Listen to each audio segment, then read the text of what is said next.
सर्वात कॉमन आजकाल आपल्याला सर्वांना आहे ती गुडघेदुखी. गुडघेदुखी तुम्हाला माहिती आहे आसपासचा पेशंट खूप असतात. सगळेच हैराण आहे. 80% 90% लोक हैराण असतात. गुडघेदुखी आहे तर गुडघेदुखीवर आपण उपचार करतो. माझ्या दृष्टीने एक आहे की जर पेशंटला शस्त्रक्रिया लागत असेल आणि पेशंटला जर शस्त्रक्रिया नको असेल त्या पेशंटचा हक्क आहे की त्याचं दुखणं कमी होणं.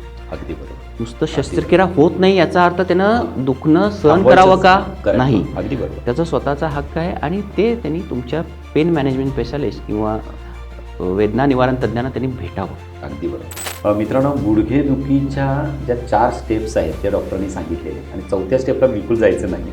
आणि दुसरं एक उदाहरण म्हणजे जसं सलमान खानला ट्रायजेमिनल न्यूराल्जिया होतं की ह्याला सुसायडल डिसीज म्हणतात. म्हणजे पेशंटच्या इतका प्रचंड वेदना असतात. माझ्याकडे एक अशीच रुग्ण आली होती तिला बोलताच येत नव्हतं. कर्नाटकातून आली होती. ती असं डोकं धरून बघत होती. तिला अजिबात बोलता येत नव्हतं. परंतु आम्ही जेव्हा त्याला लेझरची ट्रीटमेंट केली आता गेली 2-2.5 वर्ष ती पेशंट निवांत आहे, वेदना रहित आहे. त्याचे दीर्घकालीन वेदना त्याची कमी झालेली आहे.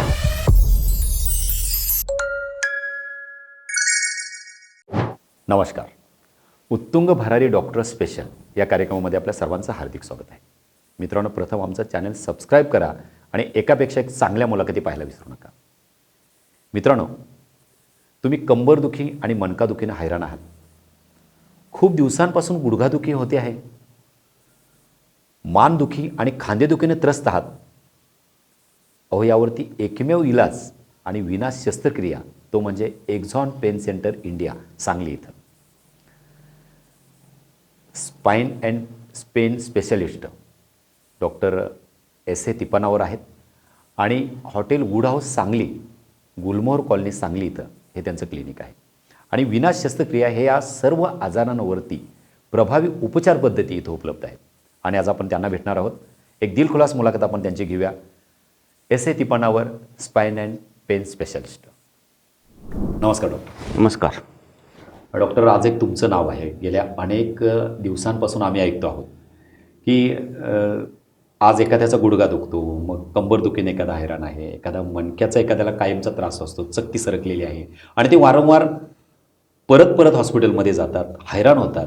तात्पुरतं त्यांना बरं वाटतं, पण विना ऑपरेशन आपण ह्या केसेस हाताळलेल्या आहेत आणि अनेकांना आपण हे वरदान दिलेलं आहे. तर हे सर्वच आमच्या प्रेक्षकांना इथं जाणून घ्यायचं आहे. तर तुमचा प्रवास आमच्या सर्वच दर्शकांना आपण इथं जाणून घेऊया आणि मुलाखतीद्वारे हे मांडूया. तर प्रथम कौटुंबिक पार्श्वभूमी तुम्ही काय सांगा? मी जवळजवळ 25-30 वर्षापूर्वी माझं MBBS झालं. अच्छा. त्यानंतर माझी पोस्ट ग्रॅज्युएशन झालेलं आहे आणि गेली 20-22 वर्ष मी सांगलीमध्ये प्रॅक्टिस करतो आहे. अच्छा. माझे वडील स्वतः MBBS डॉक्टर होते. ते गव्हर्मेंट मेडिकल कॉलेज मिरज. बरं. अरे वा. त्यातले 1962 सालचे म्हणजे पहिल्या बॅचचे ते स्टुडंट आहेत. अच्छा. ते गावाकडं म्हणजे दत्तवाड या गावी जनरल प्रॅक्टिशनर करत होते. त्यामुळं घरी आमच्याकडं वैद्यकीय पार्श्वभूमी आहे आणि माझे मोठे भाऊ ते पण स्वतः डॉक्टर आहेत. अच्छा. त्यामुळं आमच्याकडं कौटुंबिक पार्श्वभूमी असेल तर डॉक्टरची आहे आणि त्यामुळंच मी की डॉक्टर होण्याचा मी माझा डिसिजन घेतला बाबांमुळेच. बाबांच्यामुळे. बाबांना मी दररोज बघायचो प्रॅक्टिस. तुम्हाला काय वेगळं व्हायचं होतं का? नाही, मला लहानपणापासून डॉक्टरच व्हायचं होतं. Very nice. डॉक्टर होता, मग डॉक्टर व्हायचं ठरवलं आणि पेन स्पेशालिस्ट तुम्ही झाला. तर हे स्पाइन अँड पेन स्पेशालिस्टच का झालात किंवा दुसरे वेगवेगळे जाऊ शकत होतात? काय झालं? निश्चितपणे आता ॲक्च्युली पेन म्हणजे काय किंवा पेन मी ज्या पेन किंवा स्पाइन स्पेशालिस्ट आहे तर त्याच्यामध्ये कुठल्या प्रकारच्या पेनवर मी उपचार करतो त्याच्याबद्दल एक थोडीशी माहिती देतो. तर जेव्हा आपल्याला दुखतं किंवा पेन होतं म्हणतो तर त्याला एक 2 किंवा 3 प्रकारचे पेनचे प्रकार असतात. जेव्हा आपल्याला मार लागतो त्याला आपण ॲक्यूट पेन म्हणतो आणि काही पेन्स असे असतात की तुम्हाला खांद्याला खूप दिवसापूर्वी मार लागला आणि 2-3 महिन्यानंतर दुखायला लागतात. त्याला आपण दीर्घकालीन वेदना असं म्हणतो. म्हणजे ज्या वेदना 3 महिन्यापेक्षा जास्त काळासाठी टिकतात किंवा मार लागल्यानंतर 3 महिन्यानंतर पुन्हा उद्भवतात, त्याला म्हणायचं दीर्घकालीन वेदना. आणि अशासाठी वेगळा हा उपचार पद्धती आहे. तुम्ही जेव्हा मार लागतो तेव्हा एखाद्या गोळी पेन किलर घेऊन तुमचं दुखणं कमी होतं, परंतु ते दुखणं पुन्हा पुन्हा उद्भवावं लागतं, 2-3 महिन्यापेक्षा जास्त दिवस टिकतं. त्यावेळी नुसतं पेन किलर घेऊन चालत नाही. त्यासाठी ही आमची वेगळी ब्रँच आहे. अमेरिकेमध्ये 32वी सुपर स्पेशालिटी ब्रँच म्हणून पेन मॅनेजमेंट ह्या ब्रँचला मान्यता आहे. आणि त्यामुळं मग ह्यामध्ये नक्की पेन मॅनेजमेंट काय किंवा दीर्घकालीन वेदना काय असतात आणि त्यानुसार हे उपचार आपण ह्या पेन मॅनेजमेंटमध्ये करतो. म्हणजे हे पेन मॅनेजमेंट तुम्हाला नवीन वाटलं म्हणून तुम्ही फेलोशिप त्यामध्ये केलं. काय व्हायला लागलं की आपल्या आसपास बघताय की समाजामध्ये असे खूपसे लोक आहेत की ज्यांना वेदना होतात. मग एकतर ते गोळ्या घेतात किंवा भरपूर डॉक्टरांना दाखवतात, परंतु तो वेदनाचं नियोजन योग्य होत नाही, त्याचं मूळ कारण सापडत नाही. आणि जोपर्यंत मूळ कारण आपण सापडत नाही तोपर्यंत त्याच्यावर उपचार काय होऊ करायचं शकत नाही. नुसतं आपण पेन किलर घेतल्या, काय गोळ्या घेतल्या, काही दिवस आपल्याला बरं वाटतं, परंतु त्यातनं आपल्याला दीर्घकालीन मुक्तता होत नाही. म्हणजे ह्या दीर्घकालीन वेदनेसाठी एक वेगळी ब्रँच आहे आणि ती पुन्हा विना ऑपरेशन आपण उपचार. खूप छान डॉक्टर. तर डॉक्टर, आता वेदना निवारण म्हणजे पेन मॅनेजमेंट म्हणजे नेमकं काय काय सांगा? लोकांच्या मनात किंवा सर तुम्हाला पण असे असतील की तुम्ही वेगळं काय करता. अच्छा. म्हणजे बाकी सगळे डॉक्टर आहेत, त्यामध्ये तुम्ही नक्की काय करता. मग अशी सांगितल्याप्रमाणे दीर्घकालीन वेदना आहेत ज्या खूप दिवसापासून तुम्हाला त्रास देत आहेत. मग त्याच्यामध्ये आम्ही काय करतो, जेव्हा पेशंट आमच्याकडे येतो तेव्हा आम्ही पेशंटची प्रॉपर हिस्ट्री घेतो. हिस्ट्री घेतो म्हणजे एखाद्याला मार लागला असेल की मार लागल्यानंतर किती दिवसानं त्याच्या वेदना चालल्या किंवा वेदना कमी झाल्या आणि पुन्हा वाढल्या. मग त्या वेदनेचं आत्ताचं स्वरूप काय, पहिल्याचं स्वरूप काय आणि आत्ता कुठल्या स्वरूपामध्ये त्याला पेशंटला त्रास होतो हे बघून आपण पेशंट स्वतः बघून त्यानुसार काही उपचार पद्धती आपण डेव्हलप करतो. त्याच्या अगोदर त्याला काय लागले MRI एक्सरेच्या साहाय्याने आपण ते डायग्नोसिस करतो म्हणजे वेदनेचं मूळ कारण आपण शोधलं जातो. जेव्हा वेदनेचं मूळ कारण आपण शोधतो तेव्हा त्याच्यावर उपचार करणं हे सोपं पडतं. तर ह्या ब्रँचमध्ये प्रॉपर पेशंटला पाहून हिस्ट्री घेऊन आणि काही उपचाराच्या किंवा काही ज्या एक्सरे किंवा MRIच्या साहाय्यानं आपण मूळ कारण शोधलं जातं आणि त्या अनुषंगाने विना शस्त्रक्रिया आपण उपचार केले जातात. म्हणजे विना शस्त्रक्रिया स्पेशालिस्ट आहे. तर तरी पण डॉक्टर, आता एक नेमकं कोणकोणत्या दुखण्यांवर ही उपचार पद्धती उपयोगी पडते आहे किंवा ती सक्सेस होते आहे? थोडक्यात सांगायचं म्हणजे डोक्यापासून पायापर्यंत कोणत्याही प्रकारच्या वेदना असू देत, त्याच्यामध्ये हे विना ऑपरेशन उपचार पद्धती आहे. सर्वात कॉमन आजकाल आपल्याला सर्वांना आहे ती गुडघेदुखी. गुडघेदुखी तुम्हाला माहिती आहे, आसपासच्या पेशंट खूप असतात, सगळेच हैराण आहे. 80% 90% लोक हैराण असतात. गुडघेदुखी आहेत. तर गुडघेदुखीवर आपण उपचार करतो. त्याबरोबरच कंबरदुखी आहे, मानदुखी आहे आणि खांदेदुखीमध्ये आजकाल खूप अशा शुगरच्या पेशंटला म्हणजे डायबिटीजच्या पेशंटला फ्रोझन शोल्डर असं होतो किंवा स्पोर्ट्स इंजुरी असते ज्याच्यामध्ये आपल्याला टेंडॉन इंजुरी असतात, त्याच्यामध्ये जर टेंडॉन टियर असतील त्याच्यामध्ये केलं जातो. त्याबरोबरच आपल्याला प्लॅन्टर फेसायटिस म्हणजे टाचेचं दुखणं, टेनिस एल्बो म्हणजे इथं तुमच्या एल्बोमध्ये जर टेनिस एल्बो हा प्रकार असतो ते टेंडॉनची इंजुरी असते, त्याबरोबर झालं. त्याबरोबरच मानेचे पण खूप असे 36 सरकणे किंवा कंबरेतलं सयाटिकाचं पेन म्हणतात किंवा स्पायनल कॅनल स्टेनोसिस म्हणतात. ज्या 60+ लोकांच्यामध्ये पायाला खूप मुंगे येतात, पाय भरून येतात. त्याचबरोबर संधिवाताच्या वेदना आहेत, कॅन्सरच्या वेदना आहेत, त्यानंतर डायबिटीसमुळे होणाऱ्या वेदना आहेत आणि सगळ्यात महत्त्वाचं न्यूरोपॅथिक पेन आहेत. म्हणजे डायबिटीसमुळे असेल किंवा पोस्ट कॅन्सर नंतर म्हणजे कॅन्सरचे उपचार जे आपल्याला घेतले जातात त्याला किमोथेरपी रिलेटेड पेन असतात किंवा अनेक आहे उपचार त्याला आपण ट्रायजेमल न्यूराल्जिया म्हणतो. जो आता सलमान खानला ट्रायजेमल न्यूराल्जिया आहे की तुमच्या चेहऱ्याच्या अर्ध्या भागात प्रचंड स्वरूपात अशा वेदना होत असतात. आपल्याला तोंड उघडता येत नाही, ब्रश करता येत नाही, अशा खूपच झटका मारल्यासारखं करंट मारल्यासारख्या वेदना असतात. ह्याला लोक सुसायडल डिसीज म्हणतात. तर त्यामध्ये सुद्धा जेव्हा औषधाला ट्रायजेमल न्यूराल्जिया हा जर प्रतिसाद देत नाही त्यावेळी आपण आपल्याकडं त्याच्यावर विना ऑपरेशन उपचार उपलब्ध आहेत. खूप छान. मित्रांनो बघा, म्हणजे दुखणं कुणाला नाही आहे. डॉक्टरांनी आता सलमान खानचं उदाहरण दिलं. म्हणजे एखादा मोठा कोट्याधीश जरी असला तर दुखणं आहेच, पण अचूक आपण डॉक्टरांकडे पण जाणं आणि वेळेत जाणं हे सुद्धा बरोबर आहे. नक्कीच.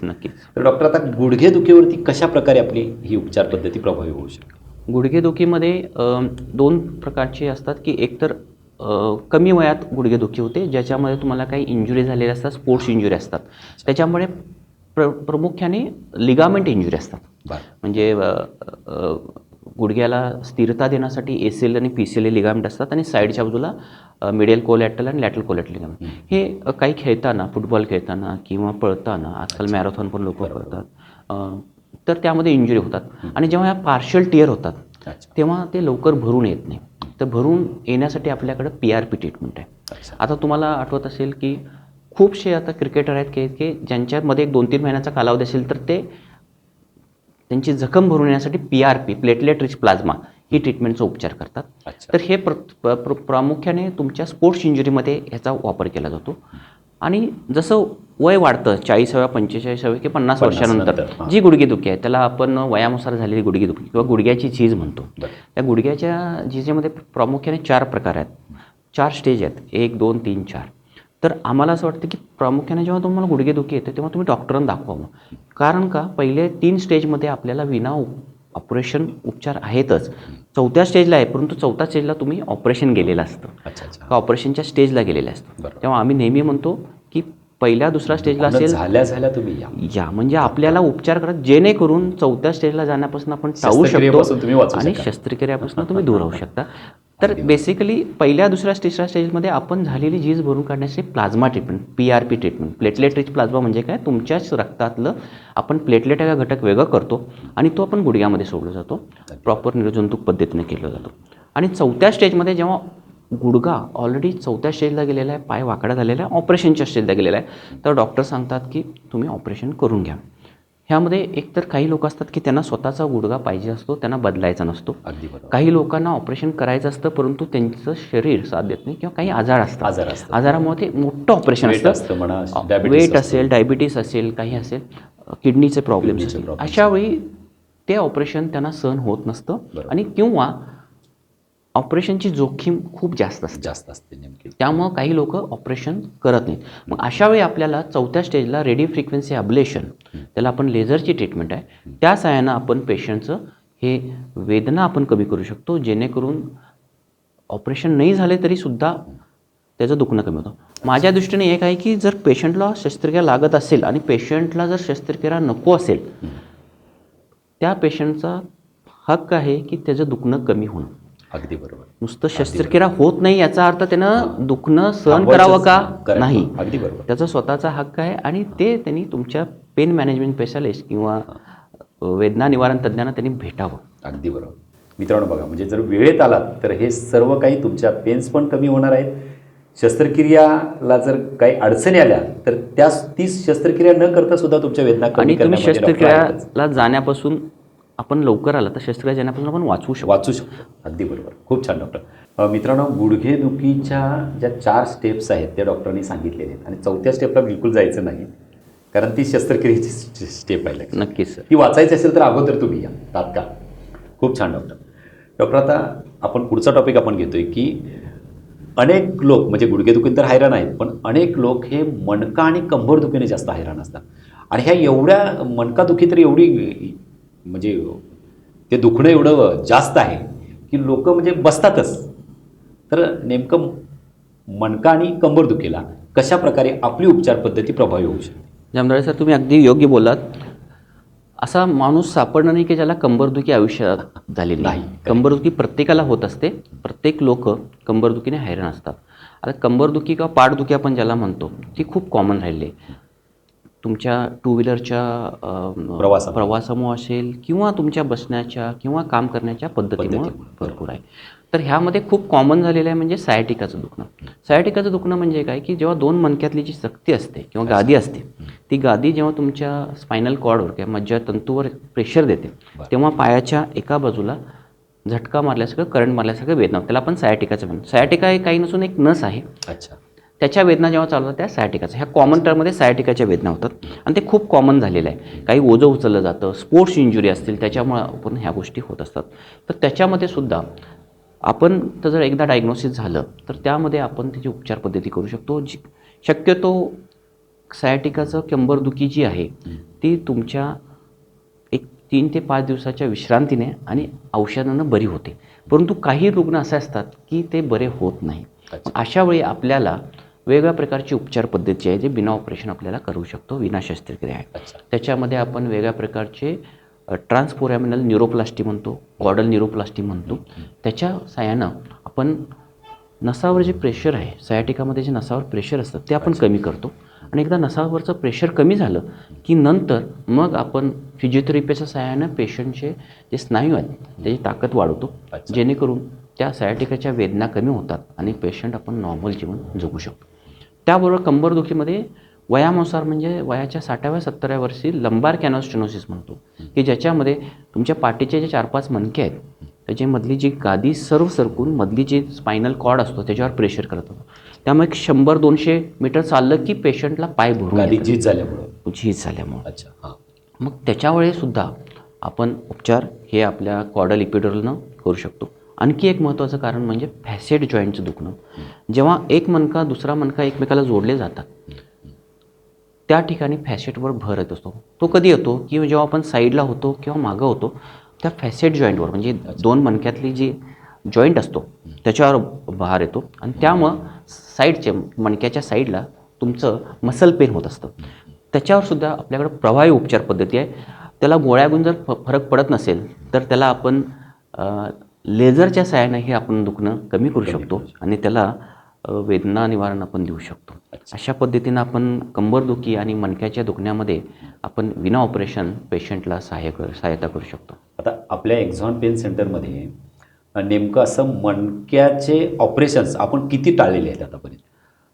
माझ्या माहितीनुसार एक्झॉन पेन सेंटर इंडियामध्ये आम्ही भरपूर पेशंट असे बघतो. माझ्यानुसार जेव्हा कंबरदुखी असते त्यातले साधारणतः 90 ते 95% अच्छा. हे विना ऑपरेशन आपण पेशंट बरी करू असतात. एखादंच असतं की ज्याला ऑपरेशन लागतं ते खूपच कमी लोकांना असतं. चौथ्या स्टेपला असेल तर? चौथ्या स्टेपला असेल किंवा त्याच्या हातापायातली जेव्हा ताकद कमी होते त्याला आम्ही रेड फ्लॅग्स म्हणतो. अच्छा. तेव्हा मात्र आपण इमर्जन्सी ऑपरेशन करावं लागतं. फक्त इमर्जन्सी जसं संडास आणि लघवीचा कंट्रोल जातो आणि हातापायातली ताकद कमी व्हायला लागते अच्छा. तेव्हा एकच इंडिकेशन आहे की तुम्ही लगेच इमर्जन्सीमध्ये ऑपरेशन, त्याला आपण रेड फ्लॅग्स म्हणतो. अगदी बरोबर. खूप छान डॉक्टर. आता आपण पुढचा टॉपिक आणखून एक घेऊया, कारण ज्याने वेगवेगळ्या पद्धतीनं लोक जिथं हैराण आहेत अशा दुखणेच आपण घेतो आहोत लक्षात घ्या. तर मानदुखी आणि खांदादुखी हे का होतं, याची कारणं काय आणि आपल्याकडचे उपचार कशा पद्धतीने केले?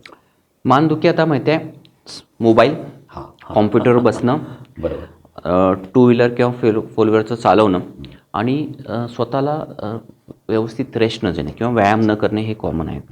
त्यामुळं जसं पाठीतली चकती सरकते तशी मानेतली पण चकती सरकते आणि तसेच मानेमध्ये फॅसेट जॉईंटचं दुखणं असतं. किंवा तुम्हाला कधी मार लागला असेल आणि मानेला मार झाला असेल तर 2 फॅसेटमधलं म्हणजे वरच्या आणि खालच्या मणक्यामध्ये फॅसेट जॉईंट त्याचं दुखणं वाढतं, त्याचं दुखणं बळावतं आणि कधीकधी मान दुखण्याऐवजी दुखतानाच तुमच्या कधीकधी वरच्या बाजूला कानाच्या मागच्या बाजूला पण दुखायला लागतं. तो थोडासा हेडेक ह्या स्वरूपात पण येतो, त्याला मी सर्वायकोजेनिक हेडेक म्हणतो. तर मानेमध्ये चकती सरकणे, फॅसेट जॉईंट दुखणे आणि सर्वायकोजेनिक हेडेक हे खूप कॉमन झालेले आहे आणि ह्याच्यावर आपण विना ऑपरेशन उपचार करतो. शक्यतो आपल्याला जेव्हा मानेतलं दुखणं प्रचंड दुखणं असतं, जसं पायाला सायाटिकाच दुखणं असतं, तसंच हाताला जर मुंग्या येत असतील, झटका मारत असेल, त्याला आपण सर्वायकल इंटरव्हर्टिब्रल प्रोलॅप्स म्हणतो, डिस्क प्रोलॅप्स म्हणतो. अशामध्ये आपण इपिड्युरलच्या साहाय्यानं आपण त्याचं प्रेशर कमी करू शकतो आणि नंतर मग पेन फिजिओथेरपीच्या स्वरूपात त्यांना उपचार दिले जातात. दुसरं म्हणजे खांदेदुखी. खांदेदुखीचं मी तुम्हाला सांगतो की शुगरच्या रुग्णामध्ये, डायबिटीसच्या रुग्णामध्ये ज्यांना वात आहे, संधिवात आहे, त्यांच्यामध्ये प्रामुख्याने खांदेदुखी खूप प्रमाणात आढळते आणि शुगरच्या लोकांमध्ये फ्रोझन शोल्डर हा एक प्रामुख्याने आढळतो. फ्रोझन शोल्डर म्हणजे काय होतं की तुमचा खांदा दुखायला लागतो आणि खांदा दुखतानाच हळूहळू तुमच्या खांद्याची हालचाल मंदावते. अच्छा. आणि हालचाल मंदावल्यामुळे खांदा आपण फ्रोझन झालो, म्हणजे शोल्डर फ्रोझन झालो. त्याला फक्त डायबिटीसच्या पेशंट, डायबिटीस आणि वाताच्या रुग्णामध्ये, डायबिटीसच्या पेशंटमध्ये हे आणि वाताच्या पेशंटमध्ये कॉमन आहे. परंतु पूर्वी एखाद्या पेशंटला मार लागला असेल, ते काही वर्षापूर्वी असेल, काही महिन्यापूर्वी असेल, त्याच्यामध्ये सुद्धा जर त्यावेळी झालेली इंजुरी असते त्यावेळी ती कमी झालेली असते, परंतु काही वर्षानं काही दिवसानं ते पुन्हा दुखणं बळावतं, वर काढतं, त्यावेळी ते फ्रोझन शोल्डर ह्या स्वरूपात ते त्याच्या वेदना वाढतात. अगदी बरोबर. डॉक्टर, तरी पण आता मानेचं दुखणं हे अतिशय म्हणजे खूप रेअर पण असतं आणि लवकर बरं न होण्यासारखं असं पण असतं. म्हणजे बरेच लोक औषध खातात, पण त्यासाठी आपली उपचार पद्धती ही अचूक ठरू शकते का? नक्कीच, नक्कीच. हां. जसं मगाशी सांगितलं की मानेमध्ये पेन जनरेटर, वेदनेचं मूळ कारण आपण शोधतो. अच्छा. त्याच्यामध्ये 2-3 गोष्टी आहेत की जे फॅशट जॉईंटचं दुखणं आहे का त्या 2 मणक्यामधली जी गादी आहे किंवा चकती आहे त्याचं दुखणं आहे. एकदा आपल्याला पेन जनरेटर समजला किंवा वेदनेचं मूळ कारण समजलं की त्याच्यानुसार आपल्याला उपचार करणं सोपं पडतं आणि आपल्याकडची उपचार पद्धती हे विना ऑपरेशन असल्यामुळं पेशंटला लगेचच वेदना कमी होतात आणि त्यातनं तो बाहेर येतो. खूप छान. डॉक्टर, आता आणखी काही लोक म्हणजे आमवाताने, पित्तवाताने किंवा संधिवात यांनी खूप हैराण असतात. आणि संधिवाताने आमवात म्हणतो की तर ते हाडांचं बोचणं सुरू असतं, त्यात दुखणं हे कायमच सुरू असतं आणि अनेक हॉस्पिटलमध्ये हे जाऊन येतात. तर नेमकं अशा प्रकारच्या रुग्णांसाठी आपल्याकडचे काय उपचार पद्धती? सर, संधिवात म्हणजे काय, तुमच्या शरीरामध्ये जे लहान जॉईंट्स असतात त्याचं दुखणं असतं अगदी आणि परंतु हे नुसतं संधिवात लहान जॉईंटपर्यंतच मर्यादित मर्यादित नाही. नसतं.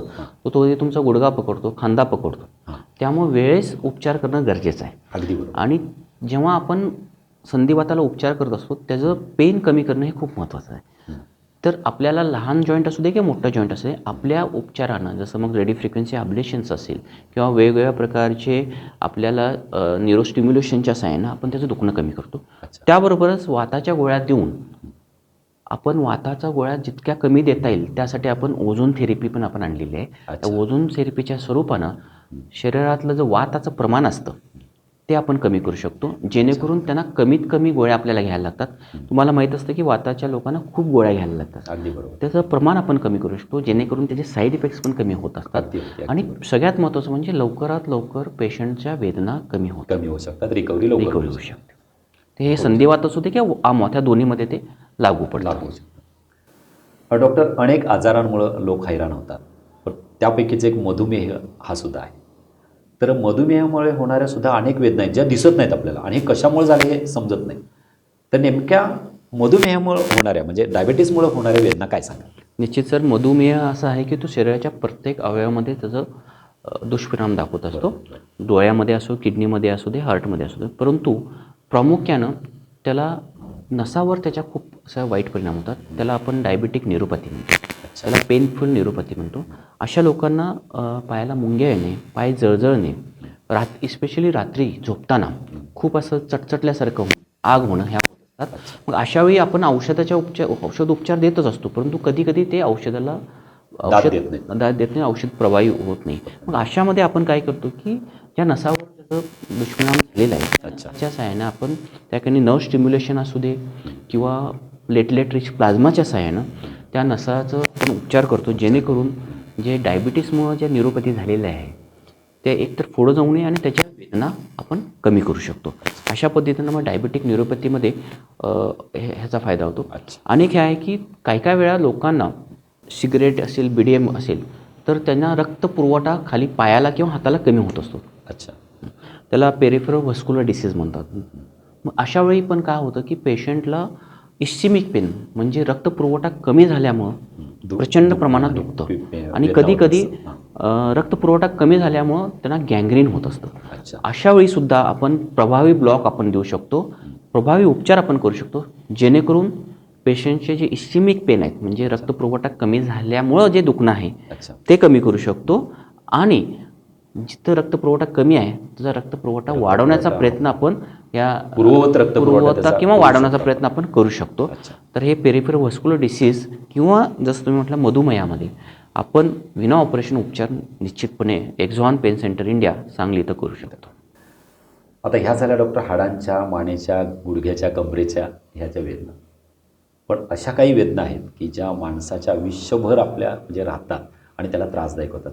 तर त्यामधील एक भयानक आजार म्हणजे कॅन्सर. बरोबर. तर ह्या कॅन्सरच्या वेदना म्हणजे आता ते असं म्हणतो की जावे ज्याच्या वंशी त्यामुळाची कळे. तर ते त्या पेशंटलाच ते माहिती असतं की काय वेदना होतात. बरोबर. या आजारावरती आपल्याकडची उपचार पद्धती कशी आहे? जेव्हा पेशंटला कॅन्सर होतो की कुठल्या स्टेजला आहे तो बघता आणि पेशंटची वेदनाची तीव्रता काय आहे त्यानुसार आपण ते उपचार करत असतो. तर प्रामुख्याने पहिला आपण त्यांना गोळ्या देतो. गोळ्याच्या सहाय्यानं आपण त्यांचं दुखणं कमी करायचा प्रयत्न करतो. परंतु काही वेळा पेशंटला गोळ्याचा असर होत नाही, की त्याची तीव्रता इतकी जास्त असते, खूप तीव्र असते. मग अशा वेळी आपण वेगवेगळ्या ब्लॉकच्या स्वरूपात, मग ते शरीरात कुठल्या प्रकारच्या कॅन्सर आणि कुठं आहे अच्छा. त्याच्यानुसार आपण वेगळ्या प्रकारचे ब्लॉक देतो. काही त्याला न्यूरोलायटिक ब्लॉक म्हणतात किंवा लेझरची ट्रीटमेंट असते. त्याच्या साहाय्यानं आपण त्याच्या वेदना ह्या कमी करत असतो आणि जेणेकरून त्याला त्या कॅन्सरच्या ज्या प्रचंड प्रमाणाच्या वेदना असतात त्या कमी करतो आपण. मग ते शरीराच्या कुठल्या भागात कॅन्सर आहे त्यानुसार ती उपचार पद्धती ठरते. अच्छा अच्छा. तर नेमकी ही मुंबई पुण्याच्या तुलनेमध्ये आपल्याकडे ह्या मशीन्स वगैरे आपण आपल्या क्लिनिकमध्ये आपण आणलेले आहात का, किंवा आपलं वेगळेपण तुम्ही काय सांगाल? एक तर एक्झॉन पेन सेंटर इंडिया हे आपल्या या पश्चिम महाराष्ट्रात असं पहिलं सेंटर आहे अच्छा. की नुसतं तिथं फक्त OPD नसून त्या ठिकाणी वेगळ्या पद्धतीची उपचार पद्धती केली जाते. तर उपचार पद्धती करतो म्हणजे कशाच्या सहाय्यानं करतो, तर आपल्याकडं सोनोग्राफी केली जाते. अच्छा सोनोग्राफी मग ती गुडघ्याची असे, जॉईंटची असू दे, अच्छा. आणि सोनोग्राफीच्या सहाय्यानं पण आपण निदान करतो ओके आणि उपचार पण सोनोग्राफीच्या सहाय्याने करतो. ओके. आपल्याकडे प्रॉपर प्रोसिजर रूम आहे, त्याला आम्ही ऑपरेशन थिएटर म्हणतो. त्यामध्ये निर्जंतुक पद्धतीने हे सगळ्या प्रोसिजर केल्या जातात. ह्या प्रोसिजरसाठी काय काय लागतं, तर आपल्याला सोनोग्राफी मशीन लागतं, एक्सरेचं मशीन त्याला आम्ही फ्लोरोस्कोपी किंवा सियाम म्हणतो. त्यावर मगाशी जसं मी तुम्हाला सांगितलं की लेझरची मशीन, मशीन्स. त्याला आपण रेडिओ फ्रिक्वेन्सी ॲब्लेशन म्हणतो. त्याला कूल रेडिओ फ्रिक्वेन्सी ॲब्लेशन हे US FDA कडून अप्रूव्ड असं इन्स्ट्रुमेंट आहे, हे मशीन आहे, जे माझ्या एक्झॉन पेन सेंटर इंडियामध्ये अवेलेबल आहे. आणि आपल्या पश्चिम महाराष्ट्रात फक्त एक्झॉन पेन सेंटर इंडियामध्येच ते अवेलेबल आहे. आणि म्हणजे मुंबई पुण्याच्या तुलनेमध्ये उपचार पद्धती आपली प्रभावी आहे आणि हे सर्व उपलब्ध आहे. प्रभावी आपल्या आहे. सांगलीमध्ये आहे. एक म्हणजे तुम्हाला ह्या उपचार पद्धतीसाठी पहिला जर मुंबई पुण्याला जावं लागत होतं किंवा तुम्हाला ही उपचार पद्धती पण माहीत नव्हती. अरे. आणि दुसरं म्हणजे काय, कमी खर्चामध्ये हां तुम्हाला ही उपचार पद्धती एक्झॉन पेन सेंटर इंडिया इथं उपलब्ध इथं आहे. उपलब्ध आहे. खूप छान. तर आपल्या हॉस्पिटलची स्पेशालिटी काय सांगाल डॉक्टर? आपलं वेगळेपण स्पेशल वेगळं पण आता आपण बोलतोय एक तर की हे विना शस्त्रक्रिया आहे, करेक्ट बरोबर. आणि ज्या खूप दीर्घकालीन वेदना आहेत जिथं तुम्हाला कुठेच जाऊन काही फरक पडत नसेल, अच्छा. त्या ठिकाणी आम्ही वेदनेचं मूळ कारण शोधतो आणि त्या अनुषंगाने उपचार करतो. आणि जी उपचार पद्धती आहे त्यामध्ये पेशंटला कुठेही ॲडमिट व्हायला लागत नाही. ही पूर्णपणे डे केअर आहे. ह्याला पेशंटला संपूर्ण बुरची गरज नसते. ते आपण सगळ्या ज्या प्रोसिजर करतो त्या लोकल अनास्थेशियामध्ये करतो. आणि डे केअर प्रोसिजर असल्यामुळं तुम्हाला त्याच दिवशी पेशंटला घरी सोडलं जातं. आपल्या उपचार पद्धतीचा एक फायदा आहे की म्हणजे रुग्णांना थांबावं लागत नाही. कारण रुग्ण एखाद्या हॉस्पिटलमध्ये कधी जाऊ, ॲडमिट कधी होऊ, पण त्याच्यापेक्षा इथं जाऊन विना शस्त्रक्रिया जर मी बरा होत असेल तर ते कोणाला आवडणार? नक्कीच सर. खूप छान डॉक्टर. डॉक्टर आता हे सगळे आजार आपण म्हणजे ऐकले, या आजारावर आपल्याकडची उपचार पद्धती तुम्ही सांगितल्या, तर नेमकं यापासून घ्यावयाची काळजी रुग्णांनी कुठली घेतली पाहिजे किंवा सर्वसामान्य माणसाने कुठली काळजी घ्या? शरीरामध्ये तुम्हाला कधीही वेदना होऊ देत, त्या वेदना जर 2 किंवा 3 महिन्यापेक्षा जास्त टिकत असतील अच्छा. किंवा ते कमी होत नसतील तर नक्कीच तुम्ही तुमच्या पेन मॅनेज स्पेशालिस्टला म्हणजे दाखवलं पाहिजे. वेदना निवारण तज्ज्ञांना दाखवलं पाहिजे. त्याचं मूळ कारण तुम्ही शोधलं पाहिजे आणि त्याच्यावर उपचार केले पाहिजेत. जसं वेदना ह्या वाढत जातात किंवा दीर्घकालीन वेदना होतात त्या तुमच्या शरीरावर त्याचा इफेक्ट होत असतो, मानसिक, शारीरिकदृष्ट्या आणि आर्थिकदृष्ट्या. आणि सर्व म्हणजे तुमच्या कामामध्ये तुमचं लक्ष लागत नाही. त्याचा परिणाम तुमच्या दैनंदिन जीवनावर होतो आणि दैनंदिन जीवनावर होतो त्याचबरोबर तुमच्या स्वतःच्या लाईफवर पण असतो. त्यामुळे ह्या वेदना तुम्ही अंगावर काढू नका, नुसतं पेन किलर्स घेत बसू नका. तर तुम्ही पेन मॅनेजमेंट स्पेशालिस्ट किंवा दीर्घकालीन उपचार वेदनासाठी जे उपचार तज्ज्ञ आहेत त्यांना तुम्ही भेटा. खूप छान. डॉक्टर आता गेल्या 8-10 वर्षामध्ये असंख्य पेशंट तुम्ही बरे केलेले आहेत आणि किंवा रुग्णांशी तुमचा संबंध आलेला आहे. तर याच्यामध्ये म्हणजे आयुष्यामध्ये म्हणू आपण बऱ्या वाईट अनेक घटना घडत असतात, सुखदुःख येत असतात, आनंदाचे दुःखाचे क्षण आपण उपभोगत असतो. तर एक अविस्मरणीय क्षण तुम्ही आमच्या प्रेक्षकांना काय सांगाल? नक्कीच सर. खूप असे अविस्मरणीय क्षण आहेत की कधी कधी पेशंटला चालता येत नसतो, तो चालतो. पेशंटला प्रचंड स्वरूपात वेदना असतात, नक्की कशामुळे ते समजत नसतात. तर ह्यातले 1-2 मी उदाहरण सांगतो. एक तर आहे की पेशंटला स्पेशली 30-40 नंतर वयामध्ये स्त्रियांना फायब्रोमायल्जिया हा आजार प्रामुख्याने येतो. फायब्रोमायल्जिया म्हणजे पूर्ण शरीरभर वेदना असतात आणि मग कसं होतं की ते सर्व डॉक्टरांना दाखवून झालेलं असतं. मग त्यांना सांगतात की तुम्ही सायकॅट्रिस्टला दाखवा. अच्छा. कारण त्यांचं शेवटला मूळ म्हणजे कारण समजत नाही. समजत नाही. माझ्या माहितीप्रमाणे जेव्हा पेशंटला दुखणं असतं तेव्हा त्या दुखण्याचं मूळ कारण पण शोधलंच पाहिजे. अगदी बरोबर. सायकॅट्रिकडे जाणं हा पर्याय नाही. पर्याय नाहीच नाहीच आहे. आहे. तो नसायलाच पाहिजे. नसायलाच पाहिजे. जेव्हा पेशंट म्हणतो की मला वेदना आहेत तर तुम्ही कारण शोधलं शोधलंच पाहिजे. पाहिजे. शारीरिक वेदना आहेत. वेदना आहेत आणि जर शारीरिक वेदना तुम्हाला कारण सापडत नसेल म्हणून तुम्ही मानसोपचार तज्ज्ञांच्याकडे पाठवून उपयोग नाही. अगदी बरोबर. ते तुमचं फेल्युअर आहे जर तुम्ही त्यांच्याकडे पाठवत असाल तर. शुअर. तर असे फायब्रोमायल्चे रुग्ण येतात माझ्याकडे ज्यांना खूप अशा वेदना असतात. त्यांच्यामध्ये काही पेन टॉलरन्स कमी असतो. त्यांच्या त्या जन्मजात असतो किंवा जेनेटिकमध्ये असतो. असे मी खूप पेशंट मला त्यांना बरे केलेले आहेत. आणि त्यांना असं वाटत होतं की आता आपण कधीच ह्यातनं बाहेर पडू शकणार नाही. तर अशा आशेचा किरण तुम्ही दाखवला आणि तो बरा केला. आणि दुसरं एक उदाहरण म्हणजे जसं सलमान खानला ट्रायजेमिनल न्यूराल्जिया होतं की ह्याला सुसायडल डिसीज म्हणतात. म्हणजे पेशंटच्या इतका प्रचंड वेदना असतात. माझ्याकडे एक अशीच रुग्ण आली होती तिला बोलताच येत नव्हतं. कर्नाटकातून आली होती. ती असं डोकं धरून बघत होती. तिला अजिबात बोलता येत नव्हतं. परंतु आम्ही जेव्हा त्याला लेझरची ट्रीटमेंट केली आता गेली 2-2.5 वर्ष ती पेशंट निवांत आहे. अरे वा. वेदना रहित आहे. खूप छान. त्याचे दीर्घकालीन वेदना त्याचे कमी झालेले आहेत. मग असे जे क्षण असतात ना ह्याचं जे सॅटिस्फॅक्शन असतं हे खूप मोठं असतं. आपल्यामुळं आपण त्याच्या चेहऱ्यावरचं हास्य पाहू शकतो. आपण ह्या सोसायटीसाठी आपण काहीतरी योगदान दिलेलं आहे आणि ज्या त्याचा आनंद आपण मिळवून आणि घेऊ शकतो. सांगली मिरजमध्ये या पश्चिम महाराष्ट्रामध्ये ही गोष्ट होत नव्हती जी आता एक्झॉन पेन सेंटर इंडियाच्या माध्यमातून आज आपण सांगली जिल्ह्याला किंवा आसपासच्या 5 जिल्ह्यांना त्याचा आपण लाभ देतोय. खूप छान. तर डॉक्टर आता असंख्य पेशंट तुम्ही बरे केलेले आहेत आणि अनेक पेशंट असे असतील की ज्या ठिकाणी बाबा आपल्याला आता शस्त्रक्रिया करावी लागणार पण विना शस्त्रक्रिया हे उपचार पद्धती घेऊन ते लोक बरे झालेले आहेत आणि त्यांचा आनंद हा नक्कीच गगनात न मावणार असणार आहे. तर आता इन फ्युचर प्लॅन्स तुमचे काय तुम्ही ठरवले आहेत? भविष्यात वाटचाल तुमची कशी राहील? आता पुढच्या काही काळामध्ये दीर्घकालीन वेदना ज्याला आम्ही क्रोनिक पेन म्हणतो ह्याचे पेशंट खूप वाढणार आहे. अच्छा. कारण एक तर तुमचं दैनंदिन जीवनामध्ये स्ट्रेस खूप आहे. पेशंटला स्वतःकडं वेळ द्यायला म्हणजे स्वतःकडे पाहण्यासाठी वेळ नाही आहे. पैशाच्या मागे किंवा आणि त्यामुळे ह्या वेदना ह्या वाढत जाणार आहेत. तर त्यामुळं मला असं जनजागृती करायची की ही आपली एक ब्रँच आहे त्याला आपण पेन मॅनेजमेंट म्हणतो किंवा दीर्घकालीन वेदना आहे किंवा दीर्घकालीन वेदनेचे डॉक्टर्स आहेत हे लोकांपर्यंत पोचणं गरजेचं आहे. आणि जेणेकरून हे आपण थोडं समाज प्रबोधन करणं गरजेचं की अशी ब्रँच आहे की ज्याचा तुम्हाला फायदा होऊ शकतो. आणि दुसरं म्हणजे ज्या ज्या गोष्टी नवीन येतात त्या आपण एक्झॉन पेन सेंटर इंडियामध्ये नक्कीच अवेलेबल करणार आहे.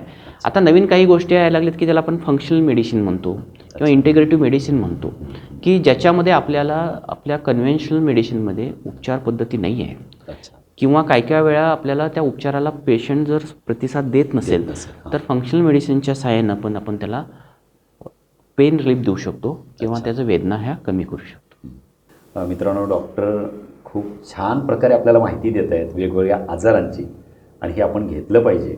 डॉक्टर तर आपल्यासोबत आहेतच म्हणजे आजार झालात तर पण हा आजार होऊ नये यासाठी काळजी घ्या.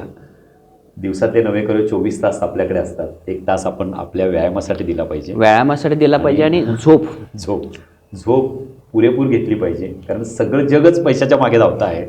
ठीक आहे, जरूर पैसे कमवा पण आपली तब्येत सांभाळू. डॉक्टर आपल्यासोबत आहेत आणि आपल्याला नक्कीच तुमचे आजार झाले तर बरी करायला डॉक्टर आहेतच पण हे होऊ नये यासाठी तुम्ही काळजी जरूर घेतली पाहिजे. डॉक्टर, लाखो प्रेक्षक हा आपला कार्यक्रम पाहत आहेत तर या सर्वांनाच शेवटचा संदेश तुम्ही काय सांगा? तुमच्याकडे जर तुम्हाला वेदना असतील त्या वेदना अंगावर काढू नका. अच्छा. जेव्हा दीर्घकालीन वेदना होतात किंवा 2-3 महिन्यापासून तुमच्या वेदना असतात त्याच्याकडे तुम्ही दुर्लक्ष करू नका. या वेदनेचं स्वरूप नंतर बदलत जातं.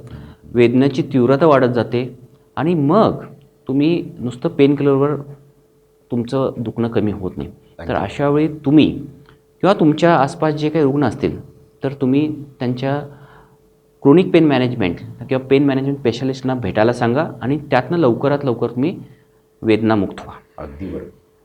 मित्रांनो, बऱ्याच कारणाच्या माध्यमातून विशेष म्हणजे महिला ह्या त्रस्त असतात आणि महिला अंगावरची दुखणी काढत असतात.